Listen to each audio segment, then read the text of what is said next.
Greetings, my name is Dr.Chambers, and I just wanted to pop in today to discuss a topic that I've been seeing a lot lately as an editor.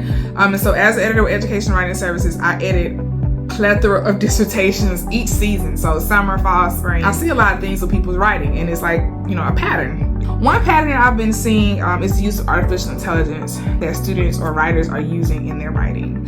And it's here, it's not like going anywhere, it's a piece of technology. But I thought I would just speak on some ways that artificial intelligence has helped and also hindered writers in their writing process. And so I'll start off with the help and then I'll go to the hinder. The first way that I've seen AI help writers is through the brainstorming process. And so I like to discuss writing in the form of a process instead of only a product. And so I know some writers use AI for brainstorming. And so they would go to the technology, whether it's like ChatGPT or some other, AI, and type in, hey, could you give me ideas about this topic? Or could you explain more about this topic? If you were to write about this, what are some things that you write about this topic? So for example, like I had some items for a smoothie and I didn't really know how to put them all together. So I went to ChatGPT and said, hey, could you tell me how to make a smoothie with using these ingredients? And it gave me information. And I decided if I wanted to use those ingredients or not.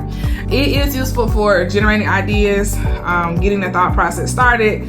I will say straight on the side of caution of just taking everything it says as fact. But I have seen writers use it to just kind of get them off of the ground to more so brainstorm.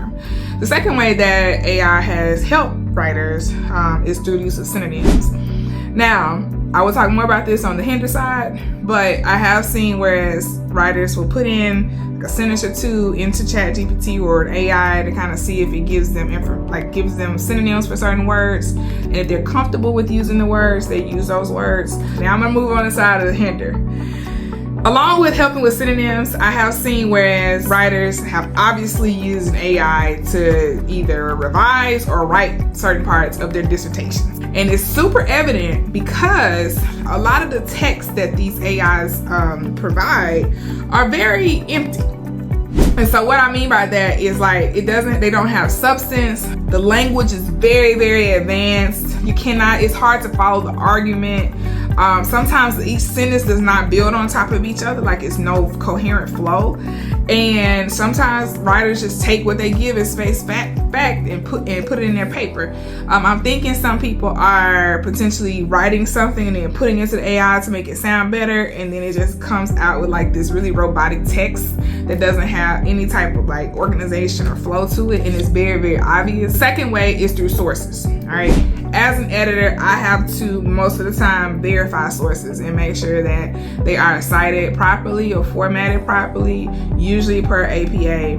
And what I have been finding is that there are people who are using AIs and the AIs are generating false sources. The sources are not real. They don't even exist. And the AI has put sources together to make them look like they exist, but they really don't. And that has hindered students because of one, credibility, and two, not being able to verify a source and just taking this technology as face value. For example, I played around with ChatGPT one time to look up things about type 1 diabetes, and one of the sources that it gave me was not even a real source. I looked up the source, it doesn't exist. So that's something that students can look out for. Also, as far as sourcing with any type of AI, you need to double check. With any technology, you need to make sure that it's giving fact, not fiction, that you're still using your human brain to make sure that it is giving proper information. But these are a few things I've been noticing as an editor, and I just wanted to pop that out just for tips for people who are writing, especially their dissertations. So if you have any questions or anything, just let me know. My email address is edwritingservices@gmail.com, and my website is www.edwritingservices.org. And you can put /editorial services for specifically the editing page. All right. I will see you in the next video. Thank you.